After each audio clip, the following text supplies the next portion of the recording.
एक समय की बात है। चुलबुलापुर नाम का एक गांव था, जहां के लोग बड़े ही खुशहाल थे। लोगों के पास बहुत अधिक पैसे तो नहीं थे, पर हृदय बहुत बड़ा था सबका। पर वहां की दिक्कतें बढ़ती जा रही थी। लोगों को कोई समाधान भी नहीं सूझ रहा था। तभी एक दिन उस गांव में एक जादूगर आया। गांव के प्रधान और कुछ लोग वहां उसकी बातें सुनने इकट्ठा हुए थे। आओ आओ सभी आओ और मेरे गुण गाओ। ऐसा कौन सा महान काम किया है तुमने भैया कि मैं तुम्हारे गुण गाऊं? बढ़िया मजाक, बढ़िया सवाल, पर गुण तब गाओगे जब करामात देख पाओगे। अरे दिखाते क्यों नहीं भैया? हम सब तो वैसे भी परेशान थे, थोड़ा मन बहला दो। हैं भाइयों? परेशानी? हाँ परेशानी, उसी का हल हूँ मैं, जादूगर नल हूँ मैं। अच्छा, तो आप समाधान करेंगे, हमारी धन की कमी को मिटा देंगे? उसके लिए तुम्हें दो शर्तें माननी होगी। पहली ये कि उतना ही धन लोगे जितने की आवश्यकता है, और दूसरा कि यदि लालच करके अधिक धन लोगे तो बराबरी का भुगतान करोगे। जी नल जी, हम वैसा ही करेंगे जैसा आप कहेंगे। ठीक है, किस्मत की चक्की, गुफा में जाओगे, चक्की चलाओगे तो खूब धन पाओगे। लालच करके अधिक चलाओगे तो लालच की चक्की के जाल में फंस जाओगे। चलो सब लोग चक्की चलाने गुफा की तरफ चलते हैं। धन्यवाद जादूगर नल जी। जाओ जाओ, खूब धन पाओ।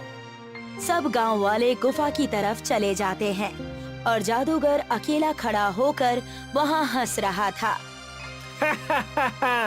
फंस गए, लालच की चक्की में धंस गए। प्रधान रामू, ललित और रंभा गांव के बाहर वाले गुफा में पहुंचते हैं और वो वहां पर उस चक्की को देखते हैं। अरे प्रधान जी, ये जादूगर तो सच कह रहा था। हाँ, अब हमारा गांव और भी खुशहाल हो जाएगा। मेहनत तो हम सब करते ही हैं। अगर कभी ज्यादा जरूरत पड़ी तो हम सब इस चक्की की मदद ले लेंगे। और जैसा जादूगर ने कहा, हम लालच में आकर इसका ज्यादा इस्तेमाल नहीं करेंगे। तुम तीनों की बातें एकदम सही हैं। अभी की दिक्कत मिटाने के लिए एक एक बार चलाते हैं और इससे जो धन निकलेगा उसे हम गांव ले जाएंगे। जी प्रधान जी। चारों जन एक एक करके चक्की को चलाते हैं और उसमें से सोना निकलने लगता है। इसमें तो सच में जादू है, सोना ही सोना है इसमें। इतना पर्याप्त है हमारे लिए। अब 1 साल के लिए इससे अधिक धन की आवश्यकता नहीं होगी। हाँ प्रधान जी, बाकी धन हम अपनी मेहनत से कमा लेंगे। अब सब चलो यहाँ से, ये धन हम गांव के काम में लगाएंगे। चारों लोग गांव की तरफ लौट जाते हैं। अगले दिन गांव में एक पंचायत बिठाई जाती है। जैसा कि आप सब जानते हैं, कल जादूगर नल आया था। जादूगर नल ने जैसा कहा था, बिल्कुल वैसी ही चक्की हमें उस गुफा में मिली, जिसे घुमाने पर खूब सारा धन निकला। जी प्रधान जी, पर आप किस विषय पर जोर देना चाहते हैं, हमें समझ नहीं आ रहा। इन सब चीजों के बारे में तो हम सब पहले से ही जानते हैं। ललित, मैं किसी एक विषय पर जोर देने नहीं आया, बल्कि जो चीज पहले से ही कही गई है उसके बारे में तुम्हें बता रहा हूँ। मेरे कहने का मतलब यह है कि अगर किस्मत की चक्की की बात सच हो सकती है, तो जरूर ही लालच करके ज्यादा धन निकालने पर बराबरी की भरपाई वाली बात भी सच ही होगी। सही कहा। अगर लालच करके ज्यादा निकाल लिया तो किस तरह की भरपाई करनी पड़े, इसका कोई भरोसा नहीं। इसीलिए मैं आप सब गांव वालों को ये चीज फिर से बता रहा था, ताकि कोई भी गलत काम जाने अनजाने में ना करे। जी, हम सब आपकी बात बिल्कुल समझ गए प्रधान जी। ज्यादा लालच कर दिया तो ये वरदान श्राप में बदल सकता है। हाँ, बस इसीलिए मैंने ये पंचायत बुलाई थी।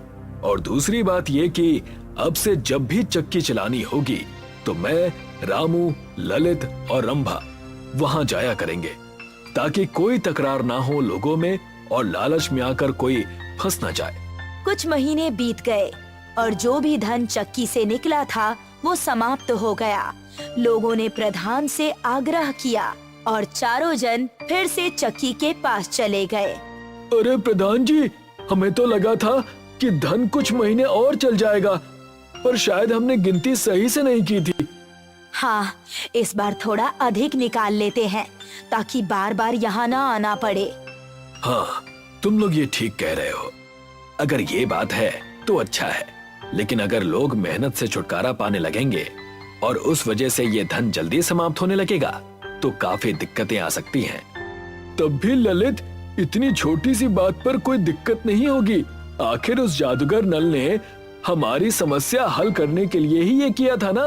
तो अगर मेहनत कम होगी तो सबको आराम मिलेगा, तो वो भी तो समस्या का हल ही है ना। हाँ, रामू सही कह रहा है। अगर मेहनत थोड़ी कम होगी तो अच्छा ही है।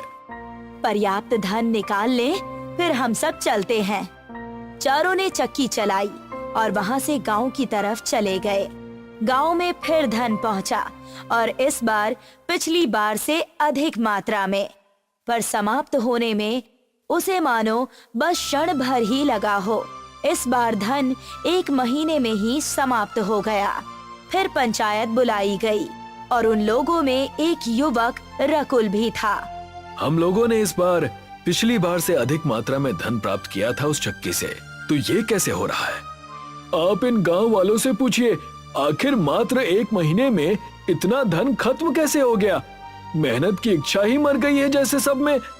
पर ठीक ही है ना, अगर मेहनत कम करनी पड़े तो बस उतना ही धन लगेगा जितना हम सबको संतुष्ट कर दे और हम सब और धन के पीछे ना जाएं। रंभा, तुम्हारी बात सही है, पर अभी बस हमने उस चक्की का इस्तेमाल करना शुरू ही किया है और इतनी जल्दी मेहनत से मुंह मोड़ लेना अच्छा नहीं है। मैंने तो आपसे पहले ही कहा था कि अगर दिक्कत गिनती में थी तो अच्छा होता। इस तरह से हमारा क्या होगा? हम सब लालच की चक्की के जाल में फंस जाएंगे। वो किस्मत की चक्की है ललित, थोड़ा सोचकर बोलो, लोगों को भड़काओ मत। हाँ, अगर तुम उस चक्की का महत्व नहीं समझते हो तो तुम्हारा आना ठीक नहीं है। सही कह रहे हैं आप। शायद मैं उसके महत्व को अभी समझ नहीं पा रहा, पर मैं उसके खतरे को समझ रहा हूँ, इसीलिए मैं स्वयं अब वहां नहीं जाऊंगा। उन चारों की बातें सुन रकुल हंस पड़ा। आप सब इस तरह बात करते हैं जैसे हम गांव वालों की गलती हो। कहना क्या चाहते हो? आप कैसे इस बात का प्रमाण दे सकते हैं कि आपने अपने लिए अधिक धन नहीं रखा? पर हमने तो सबके लिए धन निकाला था। तुम इन तीनों से पूछ लो। नहीं, मुझे इन तीनों से नहीं पूछना, ना आपसे पूछना है। हम गांव वालों को भी पता है कि आप तीनों उस गुफा में शुरुआत से ही साथ में जा रहे हैं, तो क्या पता आपने आपस में कोई बात बना ली हो। तो अब तुम गांव वालों ने मेरे बिना कोई निर्णय ले लिया? जरूरी था प्रधान जी। आप भी समझिए, हमने निर्णय लिया है कि अब जब भी आप सब जाएंगे तो मैं भी आपके साथ चलूंगा। क्या? हम क्यों ले चले तुम्हें? तुम दोनों इस तरह की बातें मत करो। उस चक्की को पूरे गांव को दे दिया गया है। रकुल यदि गांव की सहमति से आ रहा है तो इसे चुपचाप स्वीकार करो। बस इतना ही नहीं, एक और शर्त है। वो ये कि हर बार बस एक ही इंसान होगा मेरे साथ आप तीनों में से। आप लोग बारी बारी आ जाइए जैसा आप चाहें, और पैसे निकालने हम सब हर हफ्ते चलेंगे। बस इसके आगे अब कोई शर्त नहीं। ये आखिरी शर्त है जो हम मान रहे हैं। ठीक है प्रधान जी। चुलबुलपुर को एक वरदान मिला था उस चक्की के रूप में, पर धीरे धीरे इंसान की लालच ने इस वरदान रूपी चक्की को दूषित करना शुरू कर दिया था। अब की बार रकुल और प्रधान चक्की के पास जाते हैं। अच्छा, तो ऐसे चलती है ये चक्की? रकुल की आंखें चमक उठी उस चक्की का जादू देखकर। हाँ, बस इतना धन पर्याप्त होगा। अरे और निकाल लीजिए प्रधान जी। आखिर आप इतनी दूर आते हैं, लोगों में इसे बताते हैं, तो थोड़ा सा अधिक ले ही सकते हैं ना। बड़ी बड़ी बातें कर रहे थे वहां पंचायत में, और अब यहाँ लालच दे रहे हो। तो आप कह रहे हैं कि आप चारों आपस में जरा सा भी अधिक धन नहीं बांटते थे? नहीं, हम ऐसा कुछ नहीं करते थे। तब कोई बात नहीं। मैं तो सोच रहा था कि क्यों ना हम दोनों आपस में अपनी कोई बात बिठा लें। अच्छा, सच? हाँ। तब शायद थोड़ा अधिक धन निकालना ठीक होगा। प्रधान ने थोड़ी चक्की और चलाई और रकुल को कुछ धन दिया और अपने पास कुछ रखा। ऐसे ही रकुल ने रामू और रंभा के साथ भी किया और अब वो चारों इस चीज में मिल गए थे। गांव की हालत सुधर रही थी, पर लालच की सीमाएं इतनी पार हो चुकी थी कि अब प्रतिदिन ही उस चक्की का इस्तेमाल हो रहा था। आप सभी लोग ये क्या कर रहे हैं? चुप रहो, तुम तो चक्की के पैसे लेते नहीं, तो अब यहाँ जलन के मारे हमसे विवाद मत करो। आया ना ऊंट पहाड़ के नीचे। अगर सब गांव वालों के सामने माफी मांगो तो शायद हम सोच लें। सही कह रही हो रंभा, क्यों रकुल? हाँ प्रधान जी, एकदम सही। मांगो माफी ललित। मुझे चक्की का कुछ नहीं चाहिए, मैं अपनी मेहनत से संतुष्ट हूँ। मुझे अपना वो गांव याद है जहाँ लोगों के हृदय की सीमा नहीं थी। अब तो आप सबकी सोच भी सीमित हो चुकी है। अगर ऐसा ही चलता रहा तो ठीक नहीं होगा आप सबके साथ। इसीलिए आप सबको आगाह करने आया था। अब मैं जा रहा हूँ, बस ध्यान रखिएगा कि उस चक्की के साथ आप खुद ना पिस जाएं। ये कहकर ललित वहाँ से चला गया। बाकी लोगों ने ललित की हंसी उड़ाई और आपस में फिर दूसरी बातों में लग गए। तो रकुल, अब तो गांव में कोई दिक्कत नहीं है हमसे किसी को? नहीं प्रधान जी, अब तो सब ठीक है। लोगों की मेहनत भी कम हो गई है। क्यों गांव वालों? वहाँ जो गांव वाले खड़े थे वो खुश नहीं लग रहे थे, बल्कि क्रोध में दिखाई दे रहे थे। अरे ऐसे क्या देख रहे हो? अब तो सब ठीक है ना? सब ठीक है? क्या ठीक है? तुम चारों के घर हम सबसे बड़े हैं। इतना ही नहीं, तुम्हारे पास जो भी ऐशो आराम की चीजें हैं वो हम सबसे अधिक मूल्यवान हैं। रकुल भी तुम सबके साथ मिल गया है। हम सब गांव वालों ने ये निर्णय लिया है कि चक्की किसी एक की नहीं है। हम सबका जब मन होगा तब हम उसे चलाएंगे। अच्छा, अब तक कोई दिक्कत नहीं थी और अब ये सब करने लगे तुम लोग? मैंने इस गांव के लिए कितना कुछ किया है और अब थोड़े से धन के लिए मुझे धोखा दे रहे हो? इन सब से बात करना ही बेकार है प्रधान जी। हम भी अब से बिना रोक टोक के चक्की चलाएंगे। आए बड़े, देखते हैं क्या करेंगे। चलो गुफा की ओर प्रधान जी। अब लोगों में फूट पड़ गई थी। गांव के सब लोग चक्की चलाने के लिए दौड़ने लगे। रामू, पकड़ चक्की को। सब लोग आपस में खींचातानी करने लगे। तभी अचानक वो चक्की बड़ी हो गई और लोगों को चुंबक की तरह अपनी ओर खींचने लगी। बचाओ! छोड़ दो हमें, छोड़ दो हमें। सभी के सभी उस बड़ी सी चक्की से चिपक गए और चिल्ला रहे थे। तभी अचानक वो जादूगर वहाँ आता है। जादूगर नल है मेरा नाम, गाओ मेरा गुणगान। ये सब तुम्हारी गलती है, हमें छोड़ दो वरना तुम्हारे साथ ठीक नहीं होगा। क्या करेगा मेरा? पहले चक्की से जान तो छुड़ा ले तेरा। पहले ही कहा था, जितना पर्याप्त है उतना धन निकालोगे तो गांव को पावन पाओगे, और जो लालच कर ज्यादा निकालोगे तो बराबर का भुगतान भी करोगे। क्या? तो हम सब ऐसे ही चिपके रहेंगे? अब ऐसे ही चिपके रहो, अपने ही लालच दे लिपटे रहो। बहुत पसंद थी ना ये चक्की, तो अब दूर मत भागो और इससे जमे रहो। नहीं, हमें यहाँ से छुड़ा लो, हमें इससे चिपके नहीं रहना। गांव वालों, अब ये चक्की तुम सब आजीवन घुमाओगे। गांव के लोग उस चक्की से छूट जाते हैं, पर जैसे कोई शक्ति उन्हें मजबूर कर रही हो, वो सब मिलकर बड़ी चक्की को घुमाने लगते हैं। क्या गांव वाले जादूगर के जाल में फंसे या चक्की के जादू में? क्या उनकी इस दशा का कारण उनका लालच था या ये तीनों चीजें आपस में जुड़ी थी? बात जो भी थी, पर अब गांव वालों का जीवन उनकी लालच ने समाप्त कर दिया और ललित के अलावा सभी गांव वाले लालच की चक्की में पिस गए। विनोद एक व्यापारी है जो कि लाल मिर्चियों का व्यापार करता है, पर वो एक लालची किस्म का आदमी है और हमेशा लालच करने की ही सोचता है। विनोद अपने थैले में बहुत सारी मिर्चियां भरता है और घर से मिर्चियां बेचने के लिए निकल पड़ता है। पहले रामू गल्ले वाले के पास जाऊंगा आज। बहुत दिन हो गए हैं मैं उसकी दुकान पर नहीं गया। विनोद रामू की दुकान पर जाता है। कैसे हो रामू भाई? बहुत दिन हो गए हैं, आपसे मिला नहीं था, सोचा मिल लूं। इसी बहाने कुछ मिर्चियां भी बिक जाएंगी। मैं तो ठीक हूँ, पर तुम कहाँ गायब हो गए थे इतने दिन से? जब से तुमने आना बंद किया मैंने किसी और व्यापारी से मिर्चियां खरीदनी शुरू कर दी। अब मैं आ गया हूँ ना, अब से तुम मुझसे ही मिर्चियां खरीदना। बताओ कितने किलो मिर्ची चाहिए? अभी तो फिलहाल 3 किलो दे दो, बाकी जैसा चाहिए होगा मैं आपसे लेता रहूंगा। अरे क्या रामू भाई, सिर्फ 3 किलो मिर्ची खरीद रहे हो आप? इतनी बड़ी दुकान है, कम से कम 5 किलो तो ले लीजिए। नहीं नहीं, उतनी नहीं चाहिए। फिलहाल बरसात का मौसम है, बारिश में कोहरे के कारण मिर्चियां खराब होने लगती हैं। विनोद रामू के लिए 3 किलो मिर्चियां तो तौलता है, पर देने से पहले वो 1 किलो मिर्ची निकाल देता है। ये लो भाई, आपकी 3 किलो मिर्चियां। रामू गल्ले वाले को बेवकूफ बनाने के बाद विनोद दूसरी दुकान वालों के पास लाल मिर्चियां बेचने के लिए चला जाता है।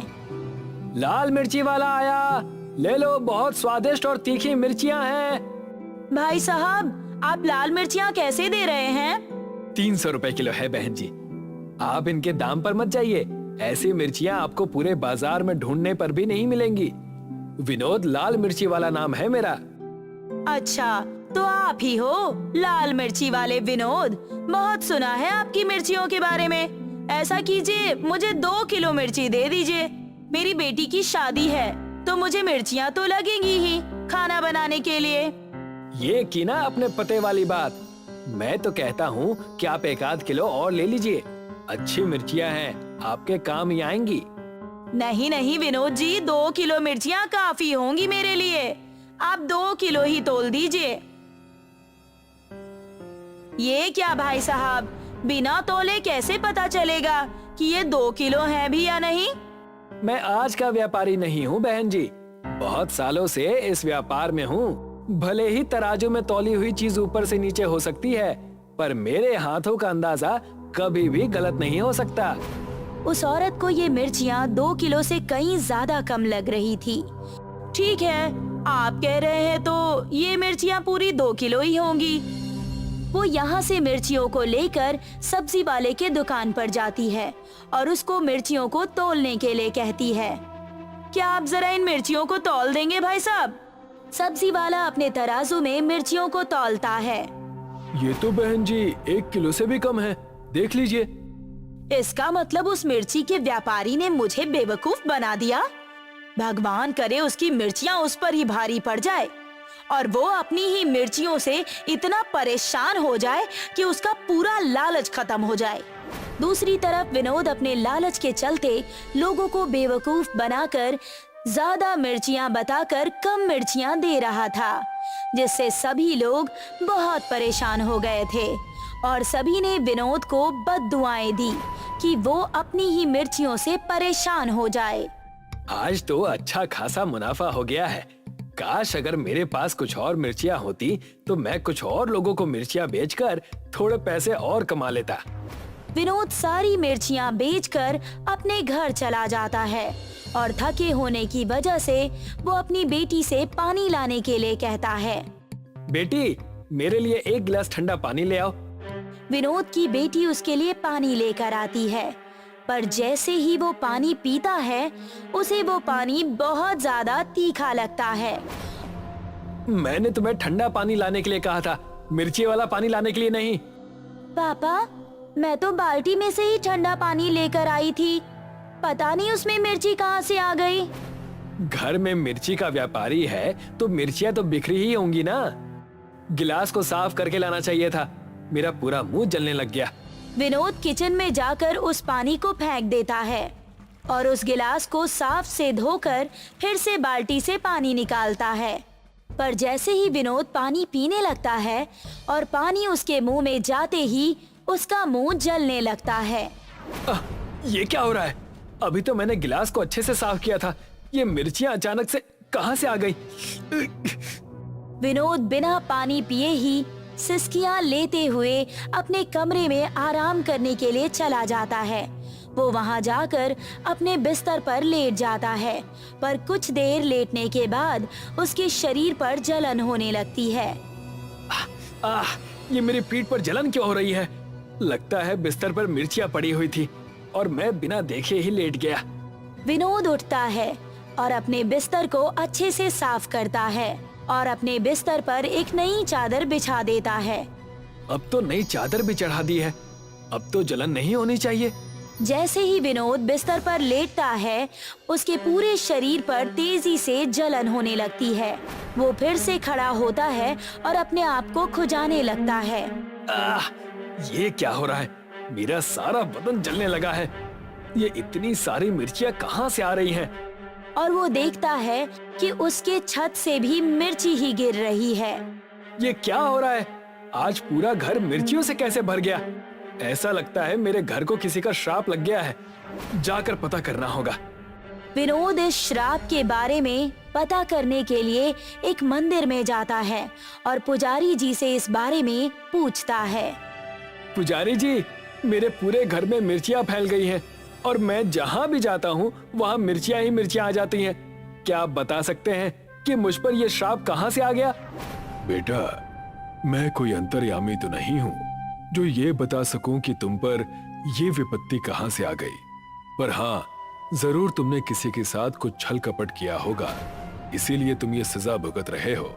मैं तो मिर्चियों का व्यापारी हूँ, मैं कैसे किसी के साथ छल कपट कर सकता हूँ?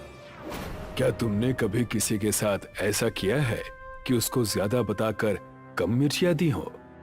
पुजारी जी समझ जाते हैं कि विनोद ने अपने ही काम में लोगों के साथ छल कपट किया है। वो उसको सभी लोगों से माफी मांगने के लिए कहते हैं और उसके कारण लोगों का जो नुकसान हुआ है उसकी भी भरपाई करने के लिए कहते हैं। बेटा, तुम्हें खुद ही पता होगा कि तुमने अपने लालच के चलते किस किस का नुकसान किया है। जाकर अपनी गलती सुधार लो, तभी तुम इस श्राप से मुक्त हो सकते हो। विनोद पुजारी जी की बात को समझ जाता है। वो मंदिर से निकलता है और अपने घर जाकर अपने थैले में मिर्चियाँ भरता है और उन सब लोगों को जाकर मिर्चियाँ देता है जिस जिसको उसने किलो के हिसाब से कम मिर्चियाँ दी थी। ये लो रामू भैया, मिर्चियाँ ले लो। मैंने कई बार आपसे पूरे पैसे लिए हैं और आपको कम मिर्चियाँ दी हैं। विनोद रामू को मिर्चियाँ देने के बाद उस औरत को ढूंढने निकल जाता है जिसको उसने 2 किलो के बजाय 1 किलो से भी कम मिर्ची दी थी। वो बाजार की तरफ जाता है, तभी उसको वो औरत एक फल वाले के ठेले के पास खड़ी दिखाई देती है। विनोद उसको आवाज लगाता है। अरे बहन जी, सुनिए, मैं वही मिर्चियों का व्यापारी हूँ जिससे आपने अपनी बेटी की शादी के लिए मिर्चियाँ ली थी। हाँ, पहचान लिया मैंने तुम्हें। तुम जैसे धोखेबाज और लालची इंसान को कोई कैसे भूल सकता है भला? मुझे पता है बहन, मैंने तुम्हारे साथ धोखा किया है, पर मैं आज यहाँ अपनी गलती सुधारने आया हूँ। ये लो, ये मिर्चियाँ रख लो। उस दिन मैंने तुम्हें कम मिर्चियाँ दी थी ना। विनोद उस औरत को सारी मिर्चियाँ दे देता है और अब धीरे धीरे उसकी जलन कम होती है। पुजारी जी ने ठीक कहा था कि अगर मैं अपनी गलती का प्रायश्चित करूँगा तो खुद ही इस समस्या से बाहर निकल सकता हूँ। और वो अब से लालच करना बिल्कुल ही छोड़ देता है। साथ ही वो अपना ये वाला किस्सा अपनी बेटी को भी सुनाता है और उसको भी लालच से दूर रहने के लिए कहता है।